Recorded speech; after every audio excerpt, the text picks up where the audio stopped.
Alright, Destiny, so this is how you do clouds. There's a couple different techniques, so I'll show you the brush technique. This is a round.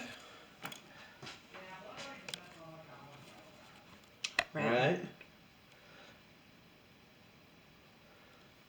This is a Filbert. Notice. And this is either, they call it a flat or they call it a square. It depends on who you ask. These are Q-tips. I'm sure you have these floating around. So these will be one method. This will be a second method. And then I'll show you how to use a piece of the foam or the dish scrubber. And we'll go that method. So depending on what type of cloud you want, so we're going to start off with a round first. And I've cleaned my brushes so they don't have any other color. So you can take this, make sure that you kind of, I'm probably going to have to clean it a little bit better than that. It is white, but it's always good to have paper towels to make sure that it's dry. Now, is there... This acrylic here, when it's on the dry, you have more nice fluid movements with it. When it's wet, you get this blotchy pattern. You don't want that. Alright, so I think I want a cloud here. I'm going to use this method. So you just push down, and then you just start moving back and forth and drag it. Some people like it, and you can come back to your little starting spot, pick a corner, and do the same thing. Just move up and down and drag it. And that's kind of a different type of cloud. We'll pick this top up here. I'm just going to grab it and pull it all the way down. We might do another one right here.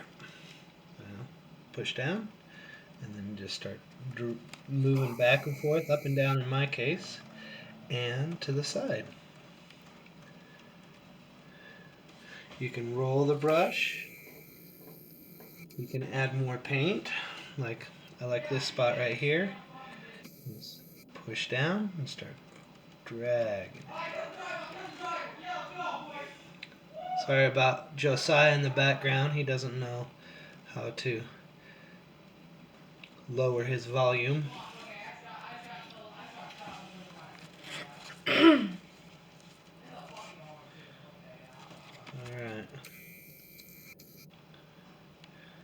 Alright, so that's one method.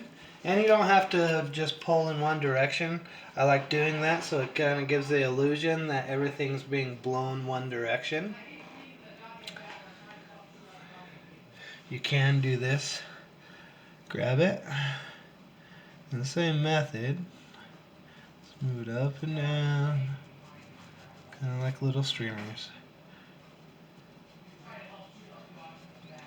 And you don't have to just stay with one white color. Okay, so right? You don't have to stay with one white color, but since I already did the background, it's easier to stay with the white because then it actually pops out of the distance. Alright, so I'm going to put that one down. Same with the Filbert and with the square.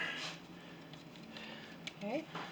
This one's the Filbert. This is a Filbert. And that's the one with the You're just jet. going to get bigger movements out of it.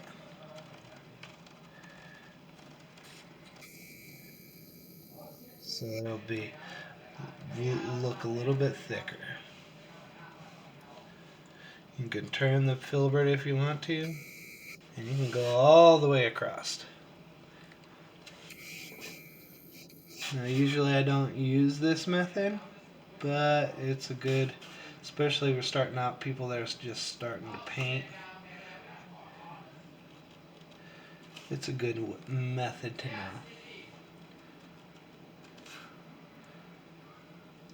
And see how I'm just kind of staying just below this one line.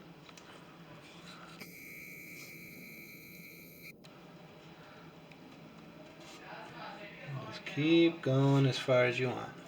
And like I did with these other one, you can come back and you can just grab it from this side and go this way. And if you stay a little bit distance from your other clouds that you've already made, it gives that illusion that there's more depth to your clouds. I like this one going this way. Okay, I'm going to make this one here go like this.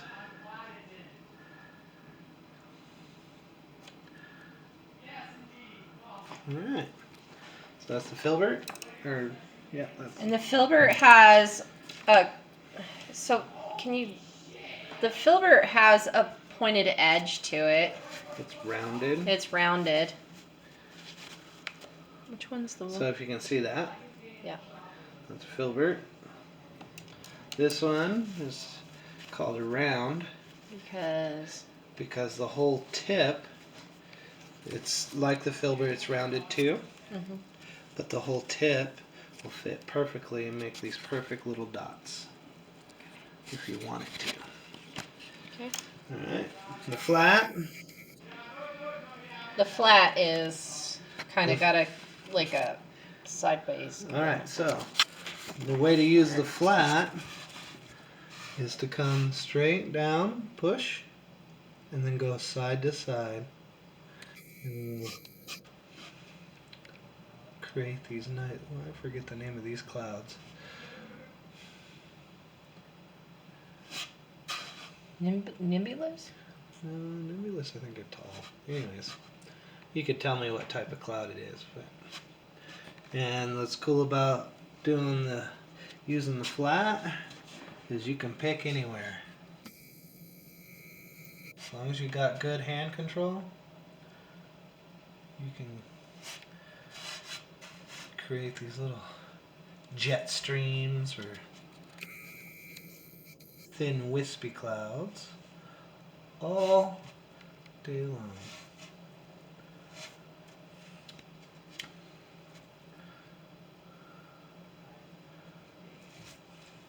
And this gives you depth. So what do you do if you want a cloud that looks closer? You just bring it down in your view. This would be closer, and the ones that are further up, usually you make them smaller, and the ones up close will be bigger because it's kind of how our eyeballs work. There are other tricks you can do. But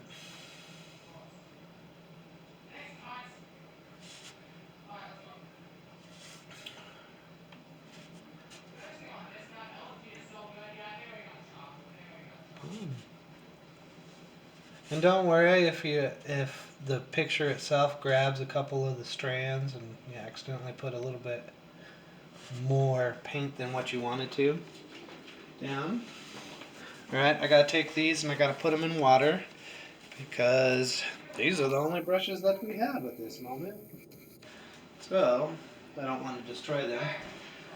I have a thing of water right there. Good. Alright. Now with a Q-tip method, you take your Q-tip and you work your end out. Just kind of nice and long, or as long as you can get. Pretty simple, just kind of pull it.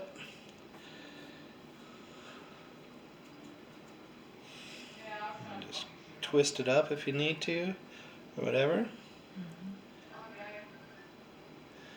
And you dip that in your paint. Set it down. I like to set it a little bit off. Hold on, let me get around here. You know, so I have tape on the outside, so I have a nice little good edge. And you just kind of pull it one direction and turn it as you're pulling it. Some people are really good at this, other people not so much. Alright, here you go.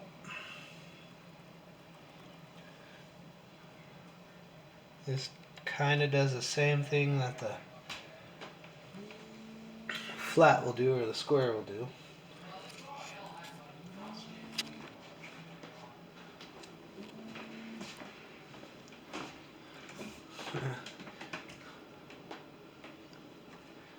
Sister.